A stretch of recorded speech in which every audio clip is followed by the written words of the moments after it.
bienvenidos a un nuevo programa de debate de este día miércoles 3 de agosto. Sigan disfrutando sus vacaciones, me imagino que lo están pasando muy bien. Nosotros también, por supuesto, acompañándole día a día. Vamos a hablar hoy día de una tarea que está pendiente inmediatamente después de las vacaciones en la Asamblea Legislativa, que es empezar a debatir ya con fuerza lo que va a ser la nueva Ley de Reconciliación Nacional.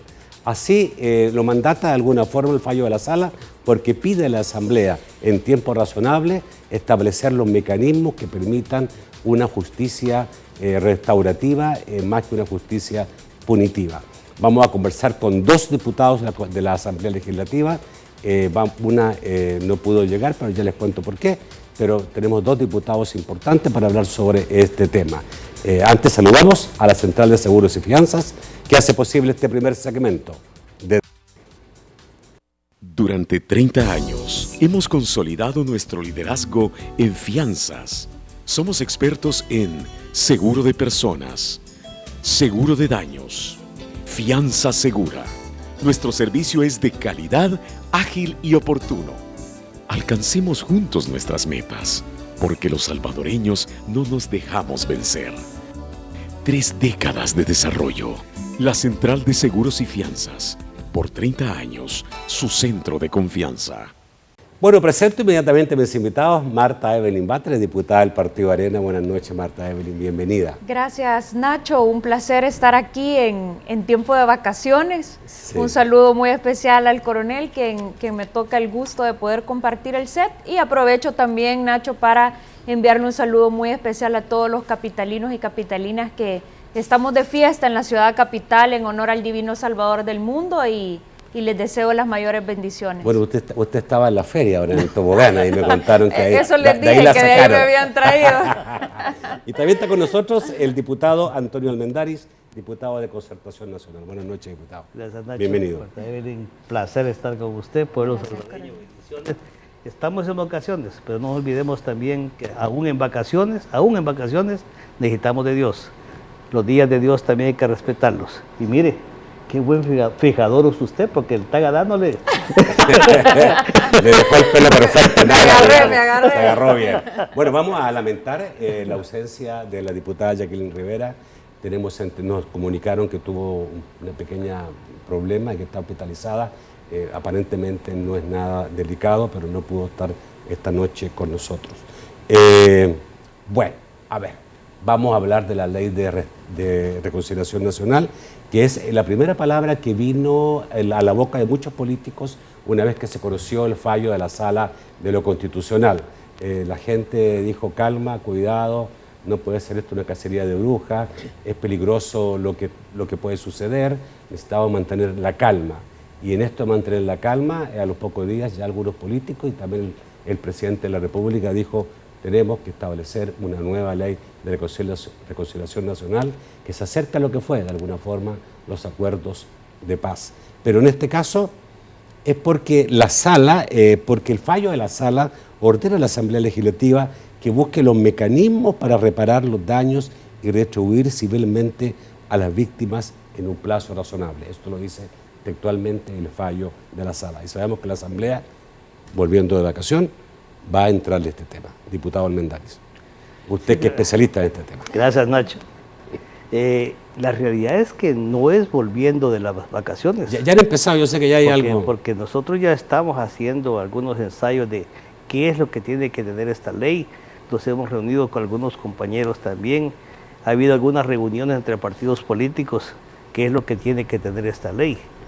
Bueno, pero la ley de reconciliación, como la resolución de la Corte Suprema de la Sala de lo Constitucional lo mandata,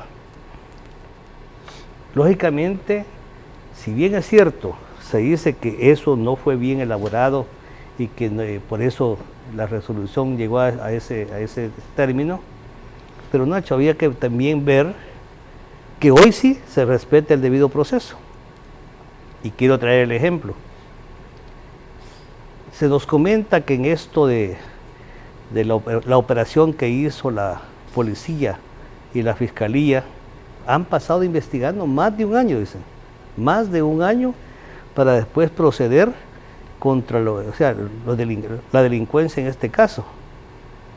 Y los 19.300 y fichas de casos que se vieron, aunque eran más, por 3 elementos que no tenían los medios que tiene la Fiscalía, que tiene la Policía para investigar, y que en menos de un año dieron resolución sin haber de que fuéramos oídos y vencidos en juicio, sin el derecho Se refiere a la Comisión de la Verdad. Sin tener derecho a llevar abogado, ni siquiera a poder apelar de la resolución.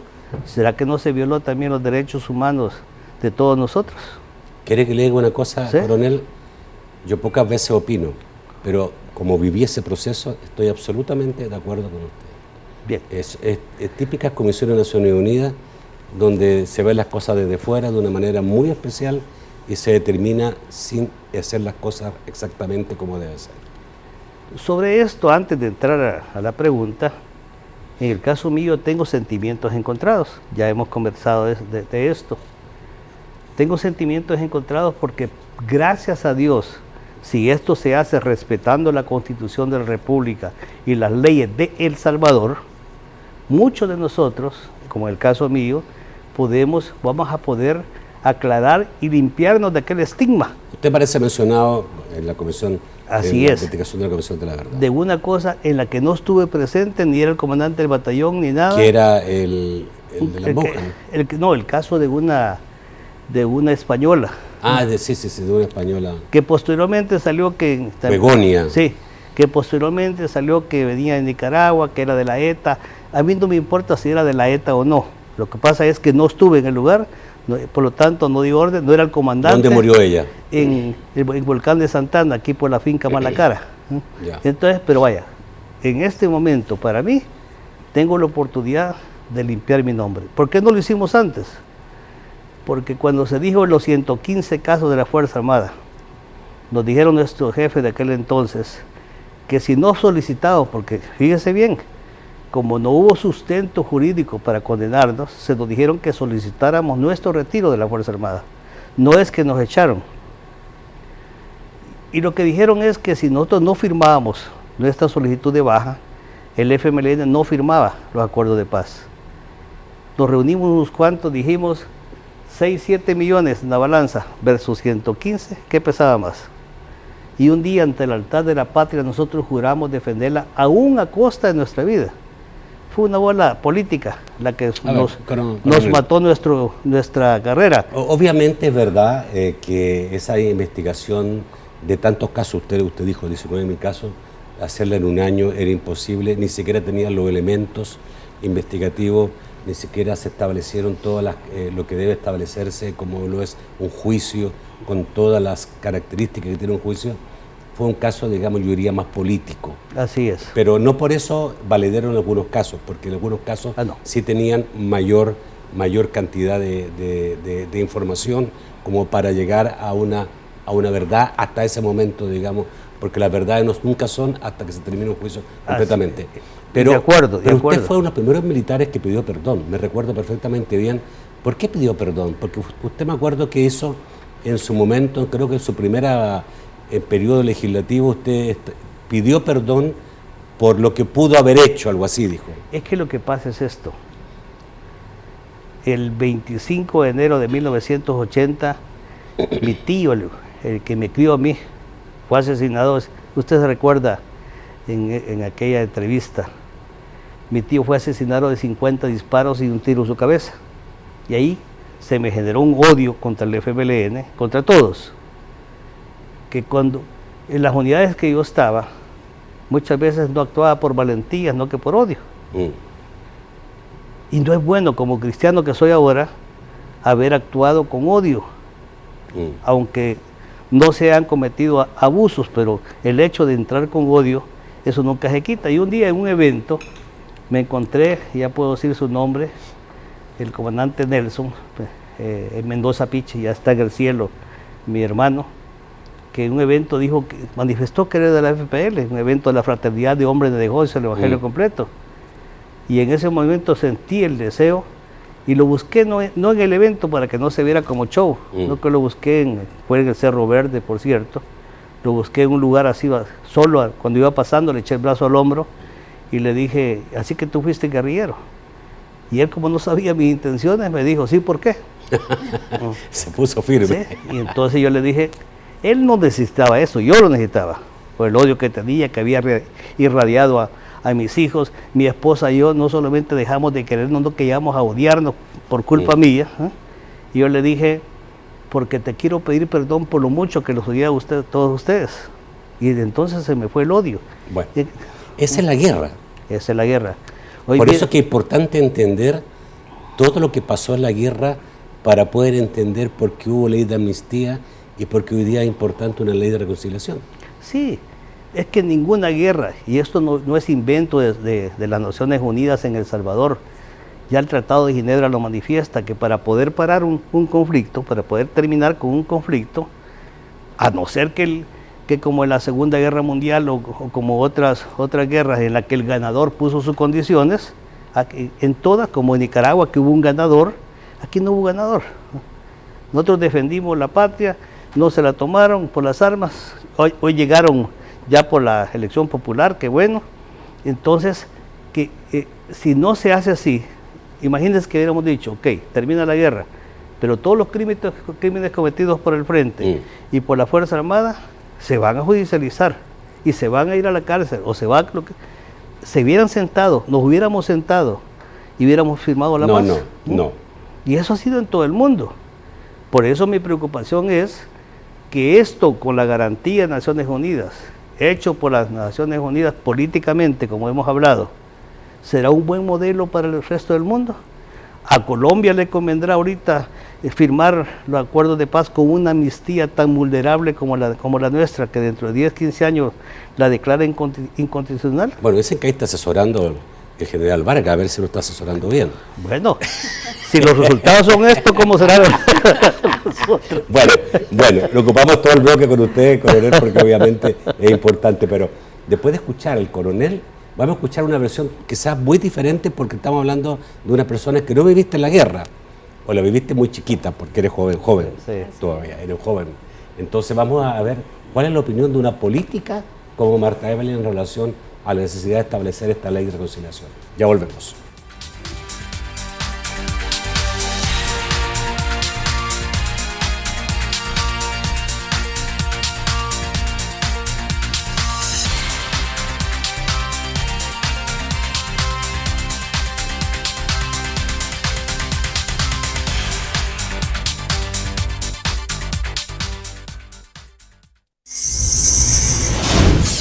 En Quality Grains, no inventamos el café, lo perfeccionamos. Granos cuidadosamente seleccionados. Un proceso industrial de alta tecnología.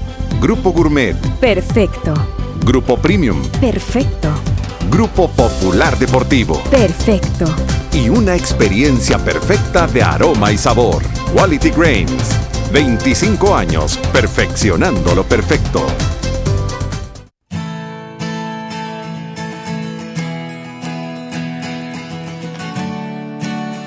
Queridos hermanos, hermanas, amigos y amigas, soy el Padre Luis Ernesto Ayala Benítez y te invito para que veas la reflexión del Evangelio a tu alcance a las 5:55 de la mañana, de lunes a domingo, por BTV, 24 horas contigo. BTV presenta Videos BTV es más que 120 minutos con lo mejor de la música. Drake cumple 10 semanas en el Top 1 de Billboard y seguramente continuará acumulando semanas. Enrique Iglesias ha desplazado a Nicky Jam del puesto más alto en Billboard Latino. Vamos más allá del video, porque la música tiene historia. El fraude de Milli Vanilli se destapó en Bristol, Connecticut, cuando les pasó algo tan bobo como un disco rayado. Un día como hoy, pero de 1962, The Beatles realiza su primera grabación. Y tenemos el Carpool Karaoke. Somos el referente de la música en El Salvador. Acompáñenos de 3 a 5 de la tarde por BTV. 24 horas contigo. El sorteo especial del billetero de la lotería ahora puede ser más grande. El primer premio está acumulado y va en $194,000. El sorteo especial del billetero de la lotería te invita a continuar en sintonía de Debate con Nacho Castillo.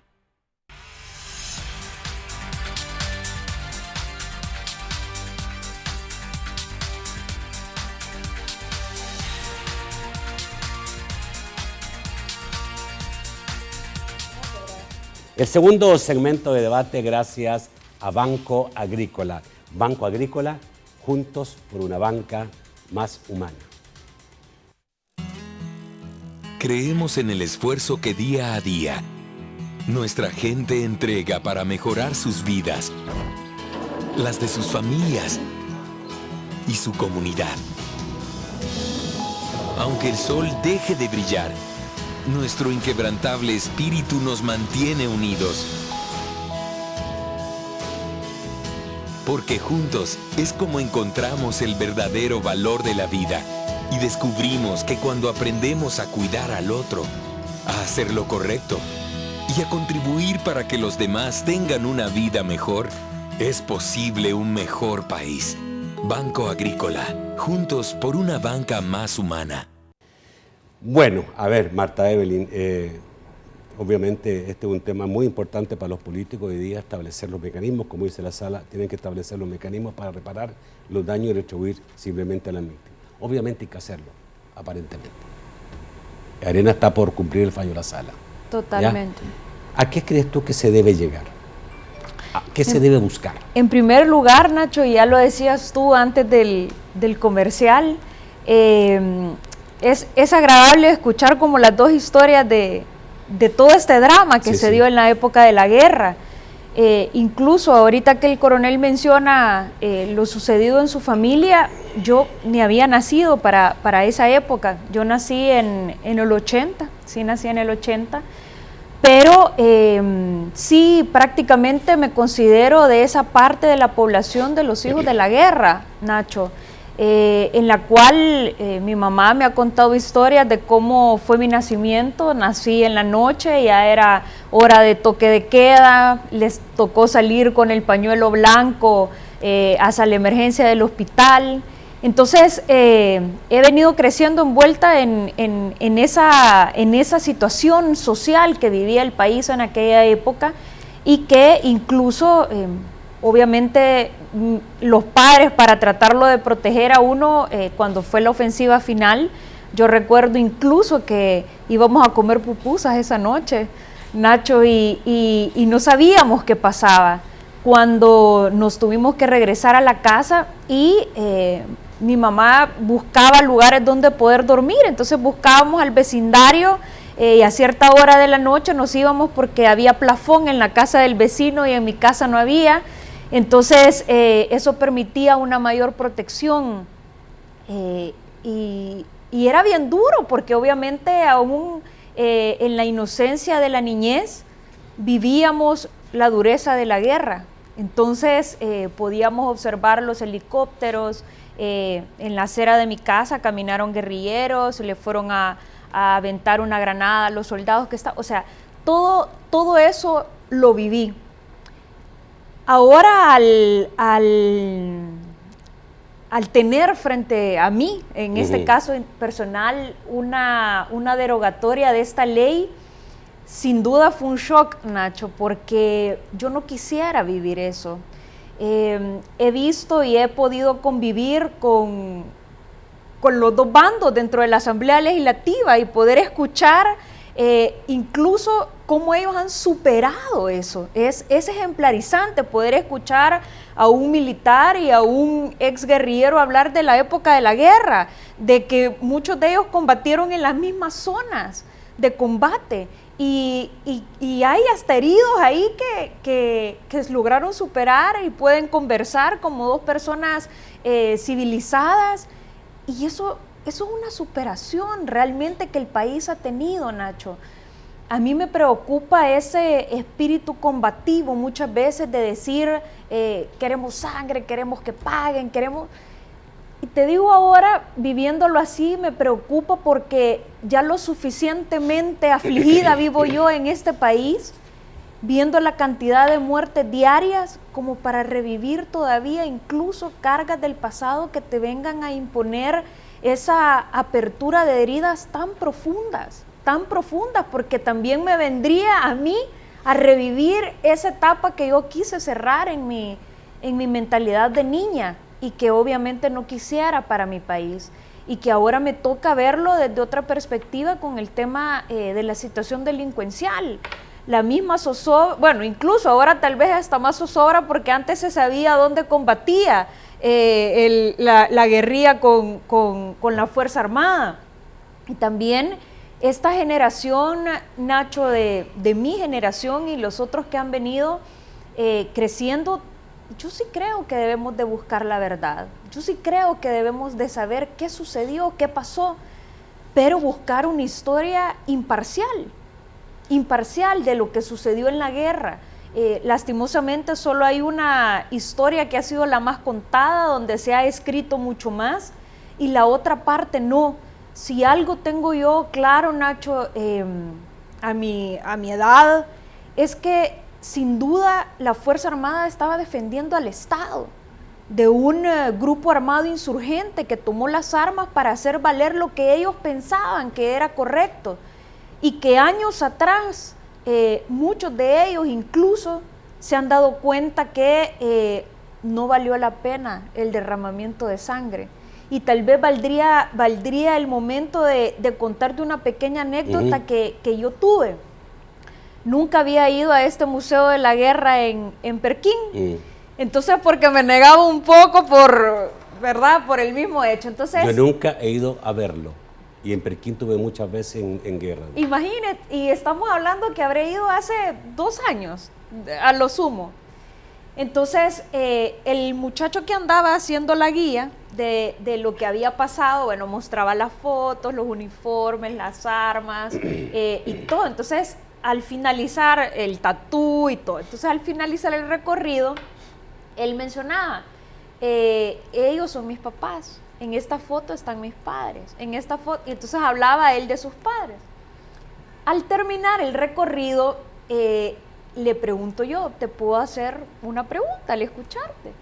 Y entonces me dice, sí, con gusto. Y entonces, ¿cuántos años tenés? Tengo 30 años. Y entonces le digo, me ha llamado la atención la forma en que tú has contado la historia de este museo y obviamente la importancia que le has dado al trabajo que tus padres realizaban en ese momento. Ahora yo te pregunto a ti, ¿crees que con todo lo que tus papás te han dicho, con todo lo que tú mostrás, la guerra valió la pena para vos? ¿Lo volverías a hacer si existiera la necesidad de volver de tomar ahora tú las armas como lo hicieron tus papás? Y me dijo que no, Nacho. Y me dijo que no porque él decía que esa sangre no había valido la pena para la situación que el país tiene ahora, haberse derramado. En ese momento yo le dije que a mí me daba esperanza escucharlo a él, porque esa es la generación que nosotros queremos hacer de este país un mejor El Salvador, Nacho, y que no quisiéramos reabrir. Ahora obviamente el escenario es otro y el escenario político es otro, y debido a la sentencia de la sala no nos queda más que volvernos a sentar vamos a ir a y eso. hablar sobre el tema. Vamos a ir a qué es lo que hay que hacer. Obviamente, y cuando tú hablabas y preguntabas si la guerra valió la pena, siempre las guerras son impuestas. Así es. O sea, hay una parte nacional, pero hay otra parte internacional que se mueve tremendamente para provocar un conflicto en la región. Es como que grandes intereses económicos. Es como los volcanes que necesitan hacer erupción, parece que igual necesitan armar la guerra, no sé quién, pero algunos necesitan armar guerra. Conflicto este-oeste. Conflicto este-oeste es lo que pasó en El Salvador y por supuesto fue muy grande. Coronel, ¿usted cree que dentro de este proceso que hay que vivir ahora, hay que ir a juicios abreviados? ¿Hay que ir a qué tipo de juicio? Porque lo que se plantea es la justicia restaurativa. La justicia restaurativa contempla la búsqueda de la verdad. O sea, primero establecer la verdad, después el perdón y después la restauración. Bien, tal como lo ha planteado, eso es lo que tiene que hacerse. Cuando se dice juicios abreviados, pues como hoy ya se va a hacer legalmente y con las reglas digamos, las normas que rigen a los salvadoreños, en el Código Procesal Penal existen los tipos de juicios. Juicio abreviado es cuando aquel dice, sí, es cierto, yo hice esto y esto y esto, entonces se va inmediatamente a la siguiente parte y como tal como está planteado. Se busca una solución restaurativa. Una resolución restaurativa. Estoy de acuerdo. Perdón. Por eso es que yo como se llama, esto lo veo, esto que está pasando, lo que la sala ha dado como resolución, más como problema lo veo como oportunidad. Oportunidad, ¿por qué? De que se haga la verdadera justicia. Porque lo que es y lo que no es, no es. Lo único es que yo me hago la pregunta siguiente. Cuando se habla que muchos juicios no eran valederos y que fueron un fraude de juicio y que por eso no tienen validez, entonces me pregunto, ¿será que se va a encauzar también al fiscal, a los jueces, a los defensores? Porque si algo fue un fraude, no fue por los imputados y las víctimas, fue por lo que juzgaron, ¿no? Pero esas son harinas de otro costal. Veamos entonces esto, la oportunidad de que mediante las leyes salvadoreñas se pueda llegar nuevamente a la reconciliación que llegamos en aquel entonces. Yo quiero llevar tranquilidad a la población. Yo he conversado con muchos de mis compañeros que están en la misma situación de haber salido en el informe de la Comisión de la Verdad. Y he hablado con también compañeros del FMLN, que por cierto, como lo dice Marta Evelyn, nos respetamos y es testigo cómo me llevo yo con ellos. Me llevo muy bien. Yo no creo que vaya a haber nuevamente un alzamiento, que vaya a llevar sangre nuevamente a Salvador. ¿Por qué? Los que conocimos la guerra sabemos cómo sufrimos nosotros y nuestra familia. Y no queremos que se repita. No queremos que repita porque el padre siempre quiere que le pase lo peor a uno, no a sus hijos ni a sus nietos. Y no queremos que eso lo tengan que librar nuestros hijos o nuestros nietos. Así que, para tranquilidad del pueblo, por lo que hemos conversado, eso que le puedan decir un levantamiento, esta cosa, no es cierto. Lo que sí es que trae una inseguridad jurídica. No solamente por los casos, digamos, que ve la resolución, sino que el mundo entero, ante lo que está pasando, dicen, hasta para la inversión, dicen, ¿qué seguridad jurídica existe si hoy dicen una cosa y mañana dicen otra? ¿Verdad? Se habla, no sé si era cierto, que se está viendo lo que es la dolarización y otras leyes más todavía. ¿Con qué garantías puede invertir alguien? Así que no lo veamos del punto de vista, y fíjense bien, porque todo el mundo dice hay dos bandos, y no es cierto, nunca hubieron dos bandos, ¿no? ¿Qué es? Fuerza Armada, dicen, y guerrilla. No, nosotros no actuábamos como Fuerza Armada, éramos parte del Estado, y recibimos órdenes de personas que no eran militares también, del Estado y los insurgentes. Hoy quiero decirles, y no como para decirles, prepárense que vamos a levantarnos, no, hoy no son dos bandos, somos uno solo, los excombatientes. Vamos al corte y volvemos rápidamente. Vamos a saludar que nos están viendo a través del internet por laprensagráfica.com. Ya volvemos.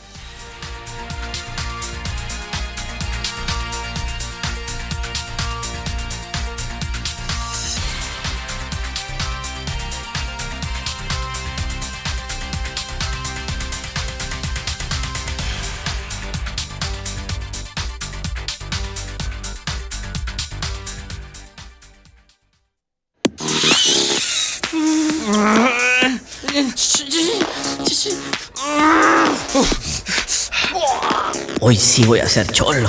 Es más fácil, más rápido ganar con Lotín, tu dinero al instante.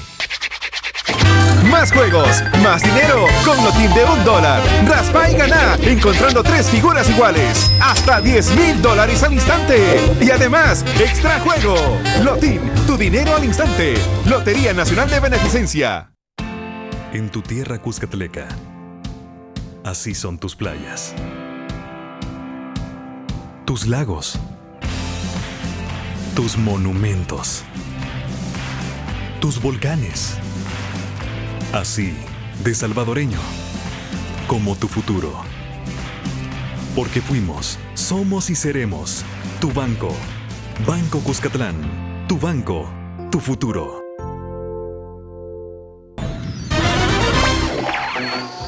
Ay, Marta, me siento como si estuviera en el programa del Chabelo. ¿Cómo, Marta? De que cuando el Chabelo te pasa a la que te asfixia. Alexis Ayala, perdón por no haberte reconocido antes. Gracias, tengo la luz de frente. Sí. Pasa, por favor. Ya para broma ya era mucho, es muy amable. No, momento, dije Alexis Ayala. Por eso, quítense una cosa. Pásale, Alexis. ¡Miki! El tema de hoy, ¿los comunicadores comunican lo que tienen que comunicar? Bolita Ayala, ¿cómo debe ser un comunicador? Te voy a decir muchas cositas en pocas palabras. Por mi parte ha sido todo. Gracias. Ustedes han dicho noticias malas, buenas, pero noticias falsas, veamos. ¿Quién las ha dado? ¡Ay, yo! Yo tengo un amigo mío que las ha dado. Pepinillo, que quién las ha dado, pero las noticias falsas. ¡Ay, ya la andaba quemando tú!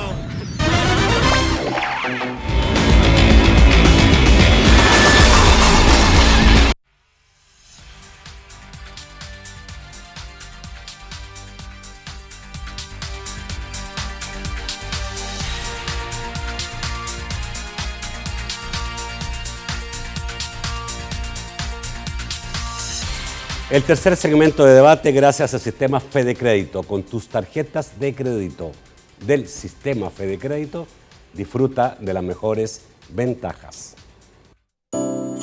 Amanecer. Realizar la tarea.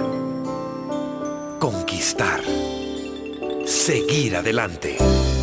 Ser la red financiera con mayor cobertura nacional significa que estamos ahí donde estás en todo momento. Por eso en tus cajas de crédito y bancos de los trabajadores del sistema Fede Crédito te damos soluciones financieras a la medida de tus necesidades. Sistema Fede Crédito. Queremos darte una mano. Vamos nuevamente a lamentar la ausencia de esta noche de la diputada Jacqueline Rivera. Tuvo un pequeño percance, tengo entendido. Nos informaron que está hospitalizada, no es nada grave. No pudo estar esta noche con nosotros y lamentamos mucho la ausencia de ella. A ver, Marta Evelyn, voy a leerte algunas cosas que se han dicho cuando se empieza a hablar de justicia restaurativa. Por ejemplo, el diputado Parker dijo, en el Ministerio de Agricultura hay por lo menos 15.000 manzanas de tierra. Como quien dice, esas se pueden repartir. La diputada Milena Calderón de Escalón dijo, la reparación civil no necesariamente tendría que proceder del Estado, también podría ser exigida a los señalados como culpables. Y una ONG que se llama Coordinadora Verdad, Justicia y Reparación pide investigar, encarcelar a los criminales y crear un fondo de 100 millones para indemnizar a las víctimas. Y aquí entramos en un problema, digamos, cierto, de otro tipo, y sobre todo en un problema que ya lo tenemos, que es el problema económico. Financiero. El problema económico. ¿Se va a llegar a eso? ¿Se va a tener que llegar a establecer un fondo? Que yo no creo que sea 100 millones, pueden pasar mucho más de 100 millones si empezamos a reparar sobre la base de indemnización. Yo creo que todos esos son los grandes temas a abordar con la seriedad del caso. El problema es integral, Nacho. Por un lado, la parte monetaria, por el otro lado, la actuación de las instituciones que imparten justicia, como lo es la Fiscalía General de la República. Tú tienes un fiscal que él también le toma por sorpresa la resolución y dice, bueno, miren, tendremos que cumplir con la Constitución y lo que nos mandatan, pero de entrada les digo que dinero para realizar este tipo de investigaciones, que también pudiera conllevar a la contratación de fiscales o de una unidad, tal vez en el momento para poder dirimir este tipo de casos, y que también a la larga se queja porque para el año 2017 le están dejando el mismo presupuesto de este año de 44 millones cuando él estaba pidiendo 80 millones de dólares. Entonces se te viene una vorágine de situaciones que hay que tomarlo con cabeza fría. Y yo sí te quiero decir algo. Cuando esto sucedió, esta sentencia, yo creo que las emociones saltaron a flote, pero hubo un autocontrol muy sensato, lo veo yo, porque ha conllevado a que las fuerzas políticas y prácticamente muchos de los autores de esa época vuelvan a sentarse, ya con otra perspectiva de la realidad nacional y política que tiene el país. 100 millones de dólares, ya lo dices tú, o sea, pudiera ser hasta mucho más, Nacho. Y obviamente también eso tiene que conllevar el nivel de prueba para casos específicos. ¿Qué tanto se tiene la prueba de uno u otro lado, pero que sea prueba certera? Que obviamente el nivel de investigativo te lleve sin duda a determinar quién cometió el delito. Y ahí yo pudiera estar también con lo que dice doña Milena, un poco de acuerdo, porque al final la responsabilidad es de personas, quienes actuaron son personas. No fue el Estado violando derechos humanos y la guerrilla como institución, no, fueron personas las que hicieron este tipo de actos, y muchas de ellas también pudieron hasta ya haber fallecido en estos momentos. Entonces, ¿a quién le cae la responsabilidad civil en este caso? ¿A sus familiares? ¿O cómo actuaría? Yo creo que esto es una situación trascendental que estamos viviendo en el país, que va a necesitar mucha asesoría jurídica desde cualquier punto de vista, Nacho, y no podemos simplemente decir hay que restaurar y es monetaria o con tierras, no se pudiera. Lo que pasa Yo creo que de cualquier manera que tú restaures, aparte de que pedirle perdón a la víctima, todo el resto de las cosas tienen que ver con dinero, porque si tú le vas a dar salud a todas las víctimas de por vida, pues es un costo del Estado. Total. Si le va a dar educación, si le va a dar asistencia psicológica, tiene un costo del Estado, todo tiene un costo del Estado. Para usted, coronel, el caso, digamos, que un militar salga culpable o la Fuerza Armada, ¿el Estado debe reparar? Pues siendo solidario con los compañeros diría que sí, pero como acaba de decir Marta Evelyn, lo que a nosotros no nos acuerpa la ley para cometer actos ilegales. Dice que en nuestros estatutos, llámese códigos militares, dice que nosotros estamos obligados a obedecer todas las órdenes legales que nos mande el comandante, ¿ya? Todo aquello ilegal sale prácticamente de nuestro quehacer. Y lo siento, pero no, es como que esto es ya una responsabilidad, digamos, de la persona, no de la institución. La Fuerza Armada no nos mandó a cometer abusos. ¿Usted cree que se cometieron muchos abusos? Es que la guerra embrutece. En todas las guerras, bueno, nosotros veíamos de la guerra de Vietnam que pasó. ¿Por qué embrutece? Porque el que actúa en la guerra tiene miedo también. Es que el nerviosismo, ¿verdad? El producto del miedo, o de, vaya, le voy a poner un ejemplo, ir caminando y de repente ver que explota una mina y queda un soldado sin las dos piernas y eso, ¿cómo cree que se siente el compañero? Entonces, todas estas cosas, gracias a Dios, aquí no ha sucedido como sucede en Estados Unidos, que de repente después de la guerra de Vietnam se ponía un francotirador a matar gente o cosa por el estilo. Bueno, lo que está pasando ahora también. Entonces, eso no nos ha pasado aquí, pero sí, porque después de que terminó el conflicto armado tampoco hubo tratamientos psicológicos, pero en toda la guerra del mundo siempre hay abusos, desmanes, producto de, como usted acaba de mencionar, o del miedo en el momento del combate, o también de los aspectos psicológicos. Usted, hablamos antes en el bloque anterior de juicios abreviados, y es el juicio, digamos, por el cual una persona dice, sí, yo acepto. Lo hice, acepto, vamos rápidamente, digamos, a establecer cómo se puede restaurar. Pero hay casos como el suyo que usted dice, yo no fui, y yo quiero comprobarlo que no fui. ¿Usted cree posible que ese caso se pueda probar después de tantos años? Sí, porque es bien sencillo. Existen como 30 familias que me vieron aterrizar el helicóptero en la ¿cómo se llama? En la cancha de fútbol de la finca Malacara, después de que me dijeron que habían fallecido, habían muerto en combate, al parecer 2 extranjeros, me decían. Entonces había una orden del Estado Mayor de documentar los casos de injerencia extranjera. Como digo, independiente que después se supo que era de la ETA, de la RP, que accionaba ahí en la finca Malacara, se llamó a las personas, se tomó el nombre y todos, y se le dijo, ¿conoce a esta persona? Sí, operaba con la ¿cómo se llama? Con los muchachos, andaba con los muchachos.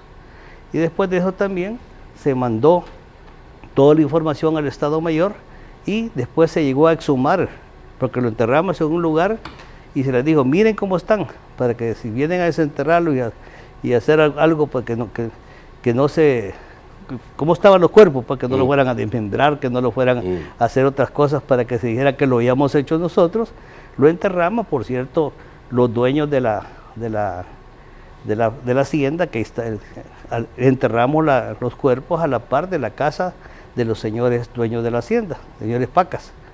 Se molestaron porque en entrada los pusimos.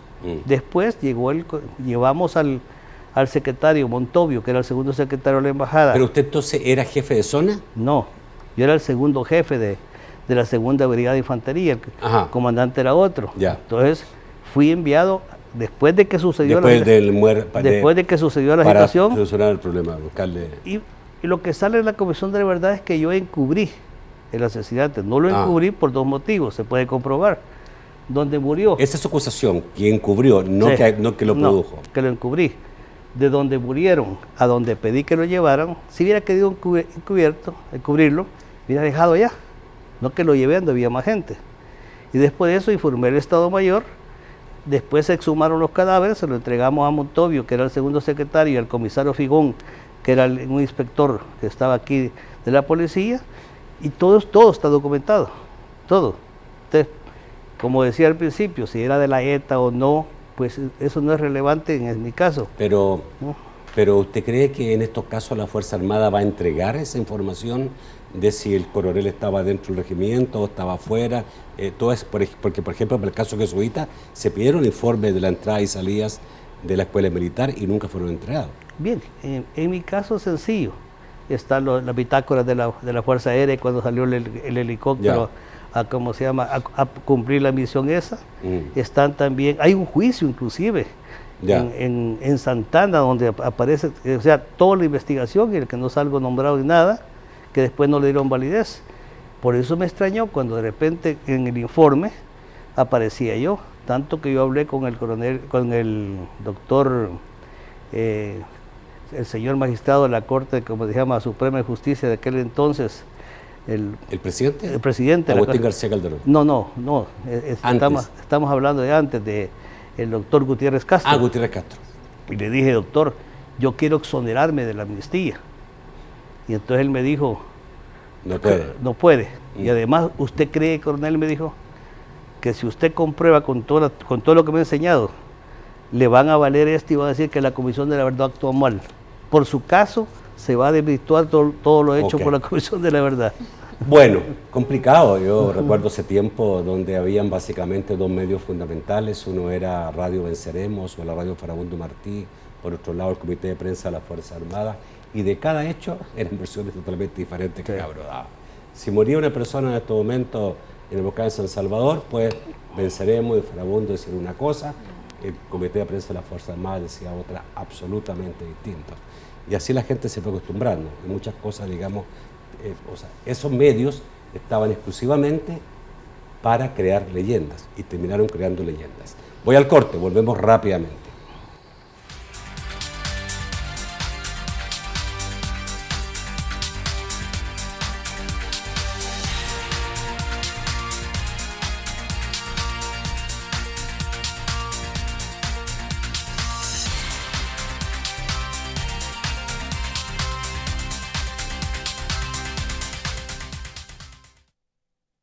Durante 30 años hemos consolidado nuestro liderazgo en fianzas. Somos expertos en seguro de personas, seguro de daños, fianza segura. Nuestro servicio es de calidad, ágil y oportuno. Alcancemos juntos nuestras metas, porque los salvadoreños no nos dejamos vencer. 3 décadas de desarrollo. La Central de Seguros y Fianzas. Por 30 años, su centro de confianza. Esto es para los que trabajamos duro, para los que nos piden una milla extra y en cambio, damos 2. Para los que hacemos una jornada de sol a sol y para los que decimos que nuestra recompensa es un trabajo bien hecho. Llegó el nuevo diésel bajo en azufre Texaco con Tecrondi, que protege de la corrosión y mantiene limpios los inyectores para mayor potencia y mejor rendimiento. Nuevo diésel bajo en azufre Texaco con Tecrondi. Texaco, 80 años en El Salvador y seguimos brillando. Una familia de 10. Plutarco, el hijo de un humilde contador, se hizo novio de la única hija de uno de los millonarios más grandes de este país. Dime, ¿dónde la conociste? ¿Y cómo se te ocurrió hacerte novio de la hija de mi jefe? Mira, hija, ella es Licha, mi hermana. Sí, ella es Martina, la hermana de Plutarco. Ella es la nena, la hija de Licha y prima de Plutarquito. Ese que está comiendo ya es don Arnoldo, el abuelo, el papá de mi marido. Ella es Tecla, la hijada del abuelo, sí. Él es Plácido, tu suegro. Él es Plutarco, tu marido. Y yo soy Renata, tu suegra. ¿Y dónde piensan vivir? ¡Aquí! ¡Aquí de ninguna manera! Con Tecla ya somos 8. Y si esta niña se viene acá somos 9, ¿no cabemos? No, 10. Por eso nos casamos. ¿Vas a ser abuelo? ¿Tú crees? ¡Yo lo mato! ¡Yo lo mato! Una familia de 10.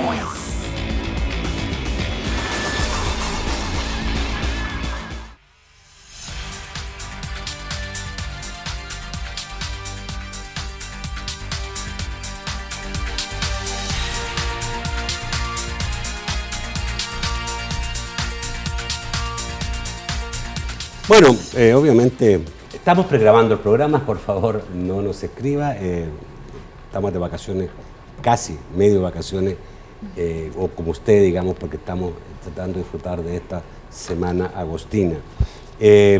Todo esto, digamos, hablar de la guerra, quizás el gran error es que después de la guerra, Marta Evelyn, no hubo un proceso de conocimiento de la guerra, sobre todo para las nuevas generaciones, ¿no? Y hoy día hay jóvenes que ven con desdén eso, y eso a mí no me importa, ni me interesa, ni nada, ¿ya? Tú viviste un poco, pero otros, digamos, los que tienen menos de 25 años, 27 años, realmente para ellos, digamos, guerra no existió. ¿Cómo explicamos hoy día a los jóvenes? Tú que eres una diputada joven y que trabajas con jóvenes.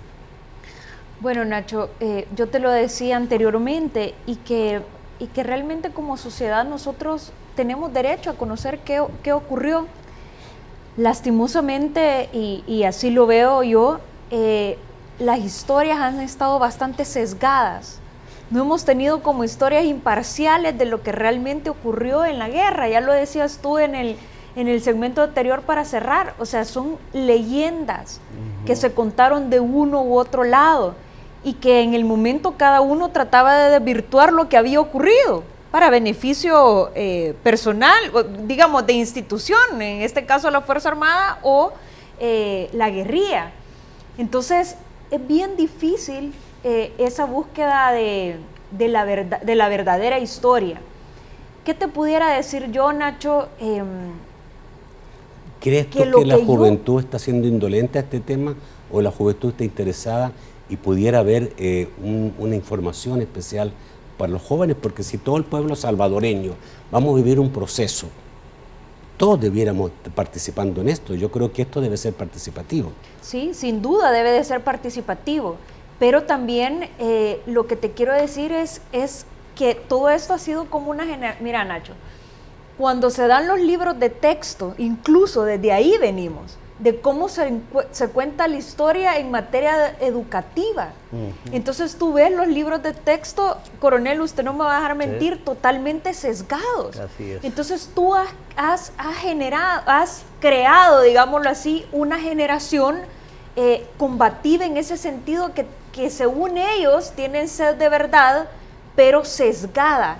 O sea, después que los militares en este país habían retomado algún tipo de credibilidad y es de las instituciones mejor evaluadas del país, tú tenés otra generación que los ve como el terror, cuando no fue así. Simplemente los militares estaban defendiendo al Estado. Entonces, para mí, Nacho, la importancia de esto es que como jóvenes seamos jóvenes responsables, seamos una generación responsable y al final del día lo que nos corresponde a esta generación, que va a ser como una transición bastante interesante, porque todavía esta generación, en mi caso, lo veo interesante porque a pesar de que soy joven y política, que viví un poco de la guerra, ahora me va a tocar ver como otros acuerdos de paz con parte de los actores que vivieron en aquel momento. ¿Tú crees que es posible establecer hoy día un segundo acuerdo de paz como el presidente de la República lo ha estado señalando? ¿Crees que es posible establecer un segundo acuerdo de paz y después de este segundo acuerdo de paz se acabó? ¿Hoy sí estamos reconciliados? Yo esperaría que por bien del país, sí, Nacho. ¿Tú crees que estamos reconciliados? No, claro que no. No estamos reconciliados. No. Y eso tú lo traducís en la polarización que existe. Es que debemos de ser claros. Existe una polarización extrema derecha, extrema izquierda. Y eso es lo que existe en el país. Pero venir con este tipo de situaciones como la que estamos viviendo es incendiar un poco más el cañal. Porque una de dos, o nos permite realmente buscar puntos de encuentro en beneficio del país, o nos distancia mucho más. Y la búsqueda tiene que ser primero el país. Yo tengo mi duda, Marta Evelyn, tengo mi duda si estamos reconciliados o no, porque en El Salvador, después del acuerdo de paz, no ocurrieron cosas. Creo que fue un hecho nomás, que mataron a una persona llegando a un kinder, creo que era alguien del FMLN, pero nunca se supo si había sido una acción política o no, ese aspecto. Pero aquí se paró las armas y se pararon. En un hecho inédito en ninguna parte del mundo ocurrió eso después de un cese del fuego, solo en El Salvador. Después, yo que veo todo el tiempo, digamos, a políticos de antes y de ahora, hasta bromas se hacen. Yo he escuchado decirle un guerrillero a un ex militar o viceversa: te me escapaste en tal parte. ¿Ah? ¿Dónde? Ahí, en tal parte, en la Universidad de El Salvador, cuando estaba ahí, en esa esquina tanto, cuando llegamos nosotros. Ah, sí, es verdad, menos mal. Y vos andabas ahí, pero sin odio. Sí. Sí, así Yo es. no veo el odio, o sea, pueden haber posiciones políticas diferentes, pero yo creo que esas posiciones políticas diferentes, tal como son, igual serían polarizantes en cualquier país del mundo, porque son extremas, son diferentes, demasiado diferentes. Pero yo no creo que se estén odiando todavía militares con el guerrillero. Porque yo te lo decía anteriormente, a mí me agrada ver y escuchar las historias de ambos lados, porque de ambos lados te toca aprender qué es lo que ocurrió, pero en mi caso, Nacho, porque tengo la posibilidad de tener las dos partes de la historia y sacar yo mi propia conclusión. En el caso de la juventud hacia afuera no lo tiene. Entonces, tiene que ser una labor investigativa, digámoslo así, de responsabilidad también con la sociedad. Yo te voy a decir, hoy las armas son otras y la guerra es otro tipo. Claro. No es una guerra como la que se dio por 12 años que causó tanta muerte. Incluso hoy tenés más muertos que en la época de la guerra, lastimosamente. Entonces, sí creo que en esa parte existió esa reconciliación y incluso lo platicábamos antes. Si esto no hubiera ocurrido, Nacho, que se diera la amnistía y una ley de reconciliación, nadie habría accedido a acallar las armas. Yo voy a hacer una cosa que puede ser, digamos, a lo mejor no adecuada decirla, pero la voy a decir. Cuando el coronel Almendaris fue de candidato y ganó para diputado, yo escuché a gente de izquierda decir: a la asamblea va a entrar un matarife. Así. Y yo decía, no lo conocí mucho en tiempo de guerra, pero no tengo, digamos, registrado así. Y hoy día es uno de los diputados más respetados, sobre todo por la gente izquierda, por su labor en la Comisión de Seguridad. Entonces, eso un poco iba a la leyenda, a las imágenes que se forman, a ver, en la guerra no se ven caras. Ojalá se vieran caras, pues si se vieran caras seguramente te puede dar un abrazo, a pesar que está en guerra. En la guerra se ve el fuego nada más. Sí, solo se oye las armas y se mira el escupitajo del fusil. Exacto. Pero gracias a Dios, los que amamos a Dios, todas las cosas nos ayudan a bien. veamos esto no como un problema. Yo lo veo como una oportunidad, como dije al principio. ¿Oportunidad para qué? Lo que acaba de decir Marta Evelyn. Todavía existe esa confrontación extrema derecha, extrema izquierda. Y nosotros nos toca en medio estar viendo como una pelota de ping-pong. Están jugando ahí en la sesión plenaria. Hoy, porque tanto de un lado como del otro lado, existe también gente que esté problemada con esta resolución. Hoy, el destino esta resolución nos está diciendo extremas izquierdas, extremas derechas, centros, como se llamen o quieren llamarse, unámonos, nos necesitamos todos para traer una verdadera reconciliación al país, hoy, porque sí, hoy nos necesitamos, tanto Arena como el Frente a Arena, PCN, PDC y todas aquellas personas que no están representadas en la Asamblea Legislativa.